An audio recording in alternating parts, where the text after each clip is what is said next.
우리 이렇게 인사해 볼까요? 주님의 통치 안에 있읍시다. 주님의 통치 안에 있습니다. 아멘. 우리가 주의 통치, 주님의 통치권 안에 있어야 될 줄 믿습니다. 종교놀이 하던 사사시대의 말씀을 우리가 사사기 부록 뒤쪽 부분을 통하여 우리 좀 보게 있죠. 거기 핵심이 누가 없었다? 왕이 없었다. 왕이 없었다는 것은 단순히 왕이 없었다는 의미보다도 왕은 결국 무엇을 얘기합니까? 주권자여 통치자를 말하죠. 통치자가 없었다. 그 말은 통치를 받는 시대였다, 받지 않는 시대였다? 받지 않는 시대였다. 그러니 영적으로 이제 무질서한, 삶에도 무질서한 시대가 도래됐음을 알 수가 있습니다. 그래서 저와 여러분들은 우리 삶에 그리스도께서 주가 되시고 왕이 되심을 인정하여 주님의 통치를 받는 삶을 살아야 될 줄 믿습니다. 그 영적인 혼탁한 시대가 되니 왕이 없으므로 성직을 매감매직하는 그런 모습도 우리가 보게 됐죠.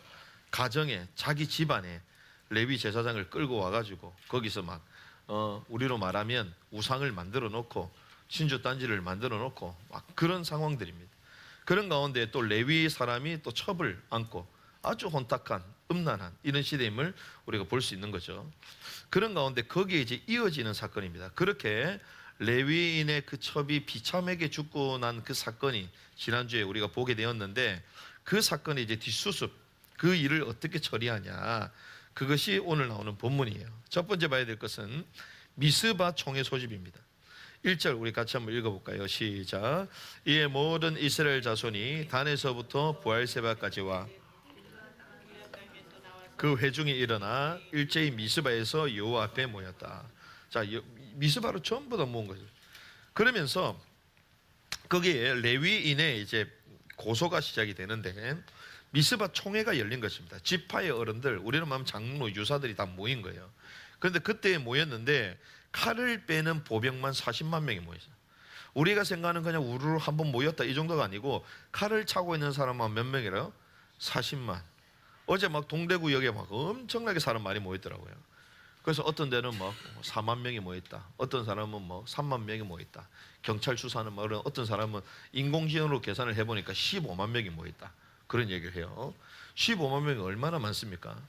그런데 여기에 칼을 차고 있는 사람만 40만 명이야. 얼마나 많이 먹겠습니까?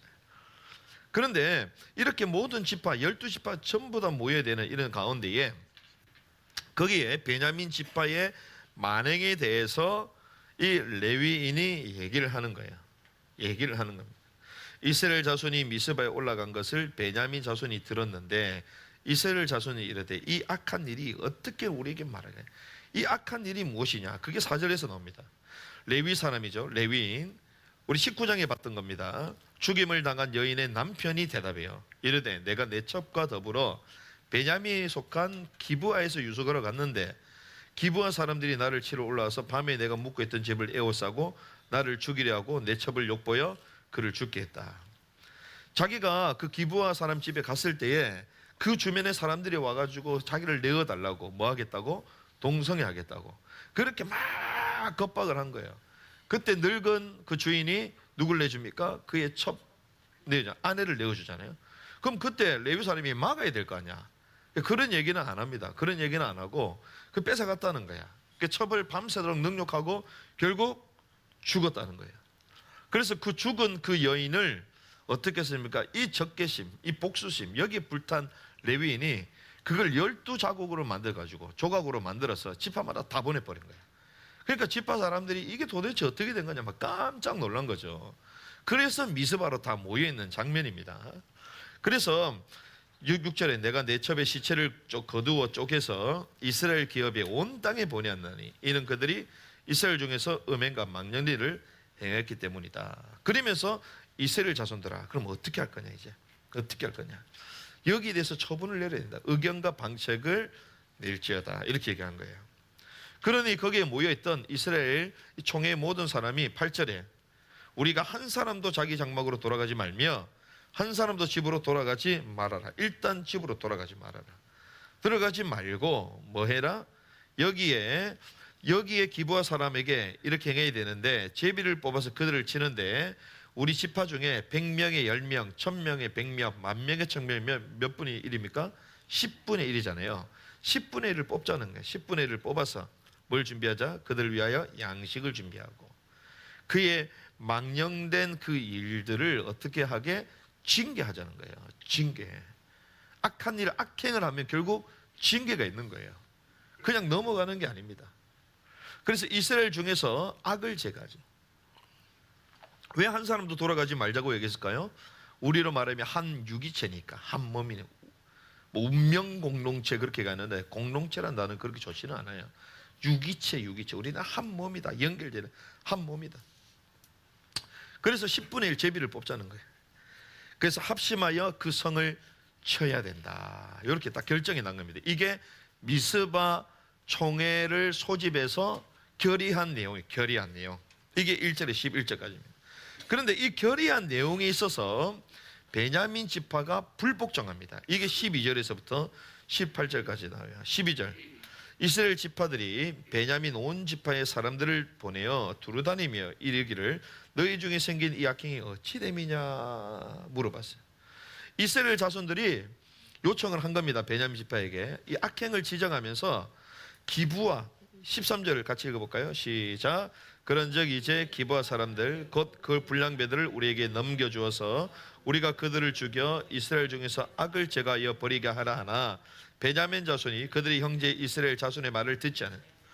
자, 이런 악행에 대해서 이제 송사가 들어왔기 때문에 이걸 처리하고자 베냐민 기부와 사람들이 얘기했는데 그 사람들을 이제 넘겨달라는 거예요. 그 사람들을 넘겨주면 이 사람들을 죽여서 이 악을 제거해버리게 된다.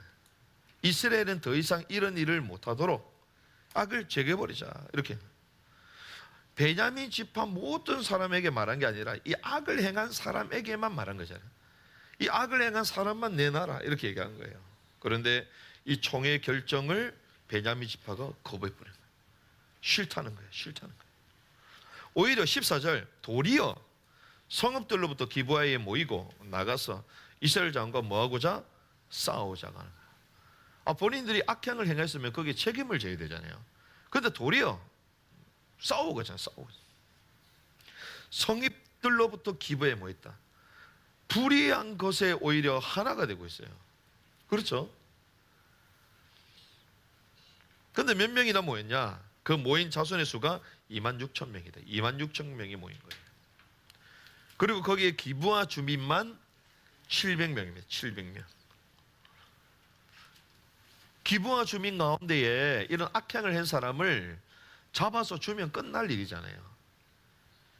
그러면 악도 제거하게 되고 목숨도 건질 수 있는데 우리가 다음 주 계속 보게 되겠지만 지파들끼리 지방가에 큰 전쟁이 나는 이스라엘 자체적으로 내전이 터지는 거예요. 내전. 남과 북이 지금 대치 중인데 남과 북이 6.25 때 서로 한 민족끼리 같이 싸웠잖아요. 누구의 지령을 받고? 스탈린의 지령을 받고 그 모택동도 도와서 결국 이 땅을 공산화시키려고 했던 거기에 앞잡이 노렸던 김일성 그 공산주의 사상을 갖고 있던 사람들 그 사람들이 세뇌되어서 이 땅을 밀어줬잖아요. 그러니까 결국 동족 상잔의 아픔 그게 6.25 아닙니까? 이런 일이 이 땅에 벌어지는 뭐 때문에 그 악한 일을 했던 기브아의 그 사람들을 넘겨주지 않음으로 인해서 이런 일이 벌어지는. 그런데 재밌습니다. 이게 하필 16절에 보니까 이 모든 백성 중에서 택한 700명은 다 왼손잡이라 물매로 돌을 던지면 조금도 틀림이 없는 자들이다. 얼마나 실력 있는 사람이에요. 물매를 던지면 빈틈이 없는 틀림이 없는 거의 고수들을 뽑은 거야. 근데 재밌죠? 베냐민 지파는 베냐민이 무엇입니까? 베냐민 무슨 아들이다? 능력의 아들 베냐민 뜻이. 근데 또 어떤 뜻이 있어요? 오른손의 아들이란 뜻이잖아. 오른손의 아들. 근데 하필 여기는 뭐라고 나와요? 왼손이야. 왼손. 이걸 통하여 우리가 예상할 수 있는 게 있죠. 그 뭡니까? 성경의 전체적인 원칙을 보면 뭔가가 잘못됐구나. 뭔가가 엇박자임을 우리가 알 수 있어요. 엇박자임을. 왼손 능력이 있는데 베냐민은 오른손 아닙니까? 근데 왼손잡이들 700명. 뭔가가 문제가 있음을 우리가 유추할 수 있는 거예요. 하나님의 약속은 능력의 아들이 오른손이잖아요. 그런데 변형된 것을 보세요. 왼손이잖아요. 왼손. 변형되게 쓰임 받는 걸 보세요. 뭐 쓰이는 것도 아니죠. 결국에는 베냐민 지파가 거의 몰살 당할 만큼 가거든요. 그러니까 하나님이 능력의 아들이니까 그 능력을 잘못 오용하는 거예요.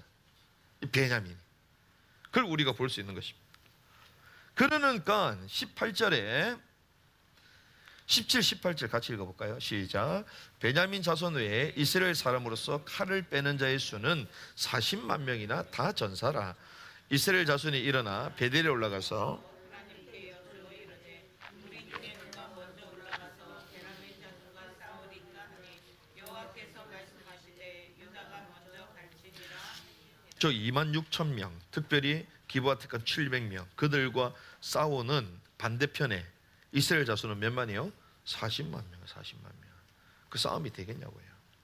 물론 초반에는 이기는 처럼 보이지만 결국에는 베냐민 지파가 거의 몰살 직전까지 가는 이런 일이 비극이 일어나는 거예요. 그 18절 베델에 올라가서 하나님께 여쭈었습니다. 우리 중에 누가 먼저 올라가서 베냐민 자손과 싸우는 거예요. 우리가 이 싸움을 보면 사실 둘 다 정당하지 않아요. 사실은 은밀하게 따지면 공정하지는 않아요.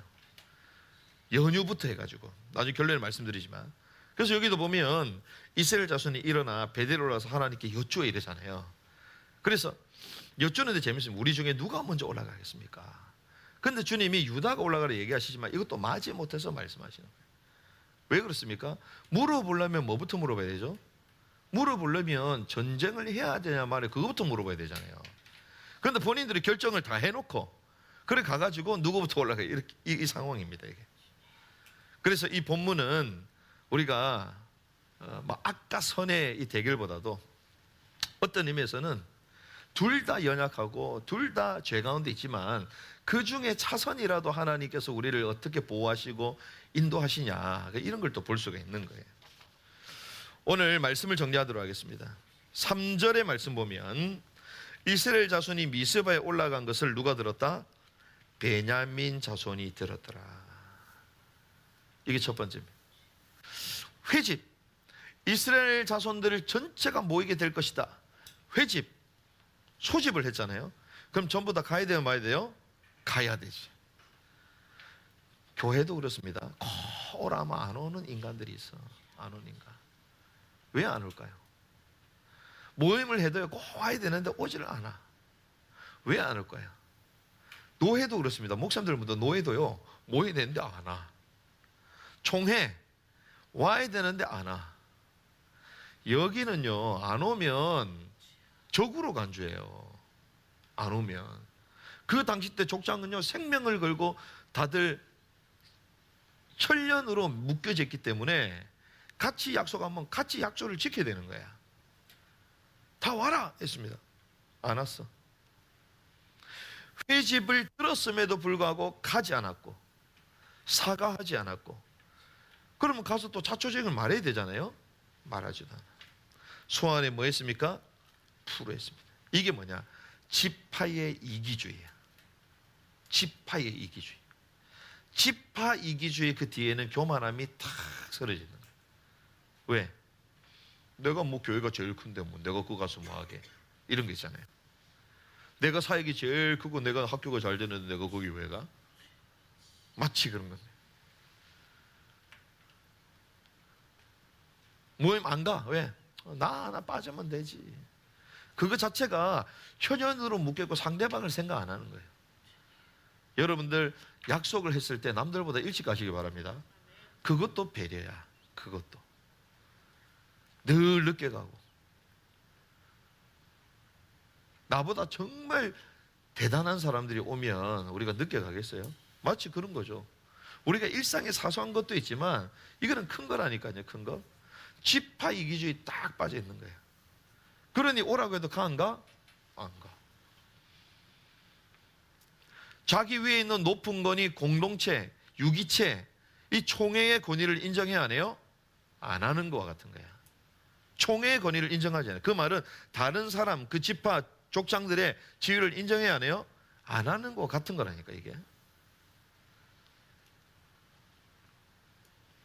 그래서 늘 뒤에서 말하는 사람도 있잖아요. 앞에서 말 안 하고. 그 사람은, 뒤에서 말하는 사람은 앞에 있는 사람의 권위를 인정하지 않기 때문에 뒤에서 말하는 거예요. 그렇죠? 그 죄송합니다. 저도 그런 오해를 많이 받았거든요. 와, 제 목사님이 막 선동해가지고 한다고. 아니다, 난 당당히 나는 앞에서 얘기하자 얘기했다. 앞에서 공론화 시키자. 앞에서 얘기하자. 왜 계속 뒤에서 안 좋은 얘기를 앞에서 얘기합시다. 그게 더 하나님의 더 큰 뜻을 이룰 수가 있다. 왜 뒤에서 얘기하냐. 그래가지고 결국 이번에 캠프까지 나온 거예요. 한단에서는 단체까지 만들어진 거예요. 근데 이게 특별한 단체가 아닙니다. 아무 실체가 없어. 오히려 한국교회를 섬기고 다음 세대를 어떻게 섬길까? 그러니까요. 방송국에서까지 찾아왔다니까. 관계자들이. 들어보니까 더 기가 막히거든. 이 시대에 이런 사역들이 필요하다고. 왜 뒤에서 얘기하냐? 뒤에서 말한다는 거는 인정 안 한다는 거야. 마치 권위를 인정하지 않습니다. 그래서 자기 지파의 이기주의가 딱 봐. 자기 생각에 딱 걸려 있는 거예요. 그러니 오라고 해도 안 와. 아니 와가지고 얘기해야죠. 그러면서 뭐합니까? 자기 가족을 감싸기. 이걸 우리는 뭐라고 요즘 유행하는 단어 카르텔. 악의 카르텔 들어보셨어요? 카르텔. 다 연결되어 있어. 지금 어디까지 카르텔이 연결되어 있어요? 사법부까지 악의 카르텔이 쫙 연결되죠. 전부 다 알아. 서로가 막 보니까 막 뒷배를 전부 다 봐주고 악한 짓을 전부 다 했어. 그러니 한 사례 가지고 판결을 내려도 전부 다 무죄. 자기하고 연결된 사람은 아무리 악한 일을 해도 전부 다 무죄. 유죄 판결 난 것도 무죄.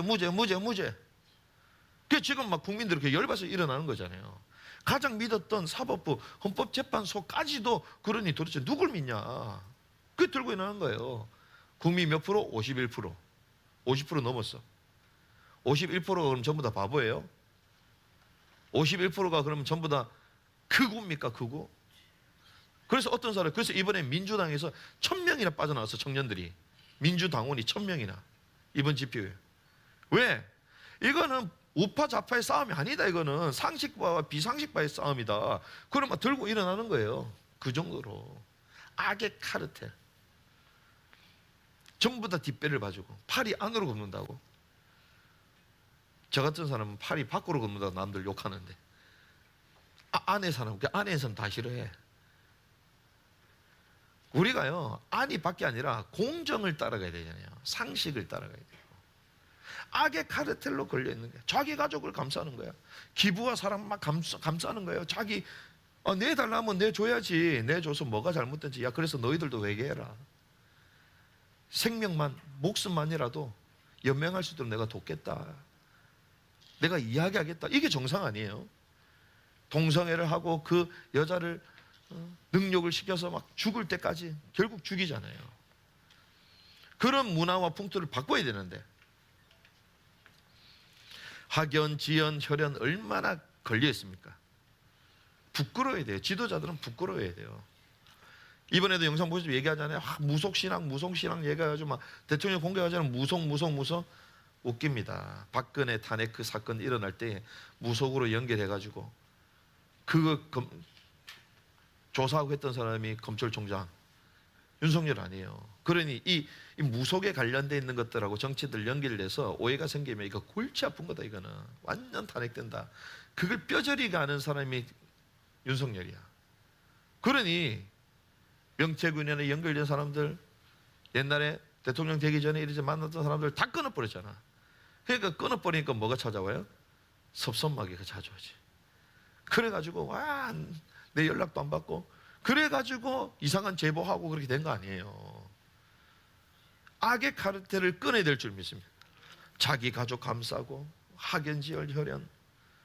내 가족이 공정의 길을 가지 않는다면 올바로 훈계를 해야죠. 자기 지파 이기주의의 비극이 동족상잔이 터지기 시작합니다. 같은 지파끼리 그 땅을 정복하고 다스려야 될 하나님의 분기 유업을 같이 이뤄야 되는데 서로 싸우고 있어. 이 일이 벌어지는 거예요. 회집 소리를 들었음에도 불구하고 회집하라고 할 때 가야 될 줄 믿습니다. 소집할 때 가야 될 줄 믿습니다. 오라 할 때 그 자리에 있어야 될 줄 믿습니다. 안 오고 뒤에서 딴소리 하는 거예요. 이렇게 일을 크게 만들어버린 거예요. 그래서 어른이 없었던 거지. 베냐민 지파에 어른이 없었던 거예요.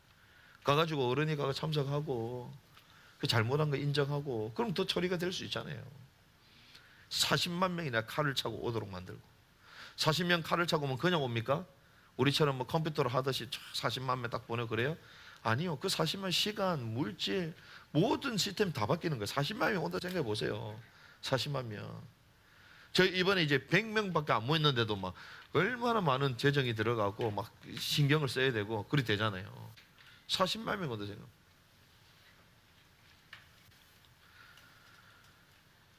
그래서 자기 지파 이기주의, 비극이 찾아온 것입니다. 지파 이기주의, 이 교만, 높은 권위를 인정하지 않는 이런 불성실한 태도 벗어버려야 될 줄 믿습니다. 그래야지 더 큰 문제를 낳지 않는다. 두 번째, 그러면 레위인은 문제가 없습니까? 문제가 있어요. 그게 공정이지, 그렇잖아요. 레위인이 왜 자기 좋은 맘만 얘기해? 사실은 그 연유가 뭡니까? 첩에 대한 거잖아요. 첩에 대한 거. 자기 첩, 아내 여기에 대해서 처리해야지. 돌을 쳐 죽이든지 아니면 찾아가지 않았어야지. 개인이 그걸 끌고 와가지고 또 그걸 끌고 오는 가장 가운데 시간을 지연해가지고 그러다가 문제가 터진 거잖아요. 그 정도로 그 시대가 혼탁한 시대였다. 혼탁한 시대. 그런데 그것을 결국 이스라엘 지파가 또 들어주잖아요. 레위인의 그 말을 듣고 병력을 40만 명이나 만들어가지고 또 일을 처리하잖아요. 그 정도로 혼탁한 시대였음을 알 수 있다는 거예요. 그럼에도 불구하고 우리가 봐야 될 거예요. 그럼에도 불구하고 이 총회, 이 이스라엘 자손들 전체 이 총회는 뭘 지키기 원했던 거예요? 하나님의 법도를 지키기 원했다는 거예요. 그럼에도 불구하고 만약에 베냐민 지파처럼 레위인이 문제고 나는 깨끗하고 그래 싸우자 한판 붙자 그럼 어떻게 돼요? 동족 상잔 서로 싸움 비극 난리가 나요. 그래서 하나님이 결국 누구에게 이 이스라엘 자손 이 총회에 향하여 뭐라고요? 유다가 먼저 올라가라. 다음 주 보면 알 수 있습니다. 주님이 이제 더 구체적인 사례를 주시면서 결국 이 일을 처리하게 하시죠. 그럼 무엇을 얘기합니까? 이런 혼탁한 시대 그럼에도 불구하고 주님은 주님의 왕국의 법도를 세워 가신다는 거예요. 그럼에도 불구하고 누가 깨끗하고 죄인은 그게 아니요. 그래서 이번에 막 찬양하는데요 막 회개하고 했잖아요. 그럼 인도하는 우리 목사님이 막 회개하십시오 그랬을까요? 아니요. 어떻게 한 줄 아십니까? 성찬식도 하는데 이분도 막 안 하려고 하다가 또 하나님 감동을 주시고 여기 주변에서 막 얘기를 해서 해야 되나 보다 하는데 뭐라고 한 줄 압니까? 나와서 회개해라. 이런 거 잘못되게 회개해야 된다. 회개된다. 나와라. 그렇게 한 게 아니고 목사님 자체가 내가 죄인이라고 내가 고백하라고 하는데 죄를 고백하는 본인이 먼저 와가지고 내가 음란하다고 목사님 먼저 선포해버려.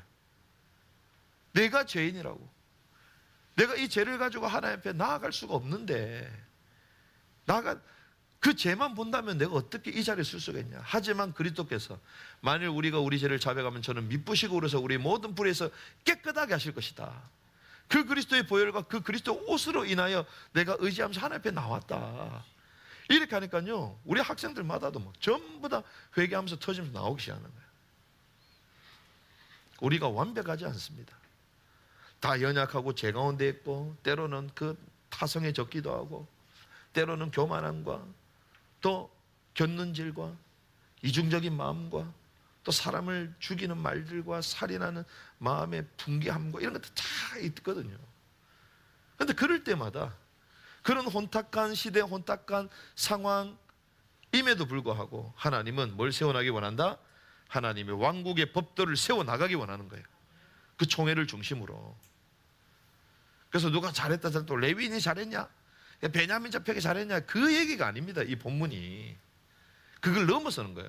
서로가 약하고 서로가 하나님 앞에 다뤄질 부분들이 있다. 그럼에도 불구하고 주님은 하나님의 법도, 왕국의 법도 세워나기 원하신다는 것입니다. 지파 이기주의, 내 개인의 생각 앞서지 않고 주님의 통치를 받는 우리의 삶 되게 하여 주시옵소서. 비난하고 판단하는 것이 아니라 오히려 그럼에도 불구하고 우리 연약함을 인정하고 그 속에서도 하나님의 왕국을 세워감으로 비극이 도래되지 아니하도록 하나님, 사람과 분열하고 싸우고 전쟁을 일으키는 게 아니라 사람을 살리는 자로 우리를 인도하여 주시옵소서. 이 언약 붙들고 승리하기를 주님으로 축복합니다.